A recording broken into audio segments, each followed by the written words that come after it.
Stephen Wonderboy Thompson says he was willing to fight the Jack Della Melenas, however the fuck you say that name, the Ian Garys, the Shavkat Rakhmonovs, but then you got the guy, the number one contender, the former champ, one of the greatest fighters, called me out. When I see a chance to go for another title shot before it's over, when Kamaru Usman calls me out, I'm like, dude, no brainer, no brainer.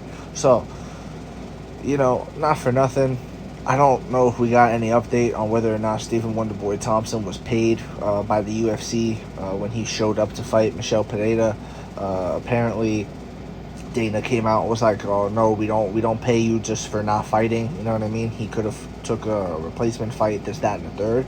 So I don't know where we stand with that. I don't know if Wonderboy has been paid or whatever the case may be. If he hasn't been paid, why the hell would he want to do the UFC a favor after being stiffed on a paycheck by fighting an up-and-coming guy like Jack Della Madalenas?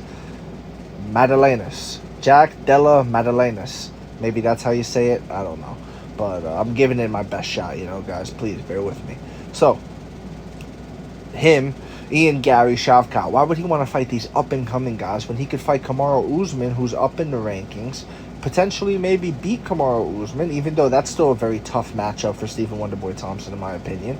I think that's a very hard matchup for him. Actually, I don't know. Maybe you could argue that him fighting someone like an Ian Gary, a striking battle, would be easier than him fighting a wrestler in Usman. You know, that's up for debate.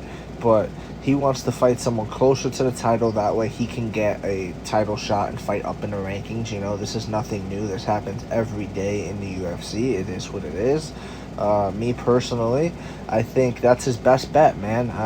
Listen, if he loses to the Ian Garys of the world, the Jack Della Madalenas of the world, that was a good one when I said that one, and the Shavkat Rakhmonovs of the world, he could very well lose that, and now he just set himself way back. Even if he loses to a Kamaru Usman, let's say he loses to a Kamaru Usman, okay?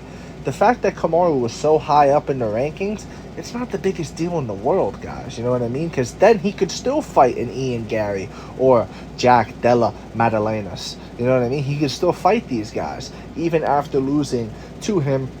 Because he's so high in the rankings, yeah, he drops down, but now he drops right around where those guys are, you get me? So it makes more sense to fight them after a loss to Kamaru. So that's pretty much how I'm feeling on this. Let me know in the comments if there has been any update on the Wonderboy thing. I'm going to look it up as soon as I'm done with this video. Probably should have done it before, you know, prep work, things like that, research. But, you know, just going off the top of my head here, figured I'd make a video. Wonderboy Thompson should not do the UFC's any favors, especially if he didn't get that paycheck of his that he is owed, in my personal opinion. You show up, you make weight, you show that's your show money. You should definitely get paid. Now, with that said, let me know what you guys think in the comments on who you want to see him fight. Maybe you do want to see him fight Jack Della Madalena. Maybe you do want to see him fight Ian Gary, Shavkat Rakhmonov. Maybe you do. Or maybe you want to see him fight Kamaru Usman. Let me know in the comments who you want to see him fight. And let me know who do you think he could beat out of these four guys. And if you think he could beat Kamaru Usman, let me know what you think in the comments. If you agree with me, disagree with me, it does not matter. Please join the discussion and follow for more. Thank you.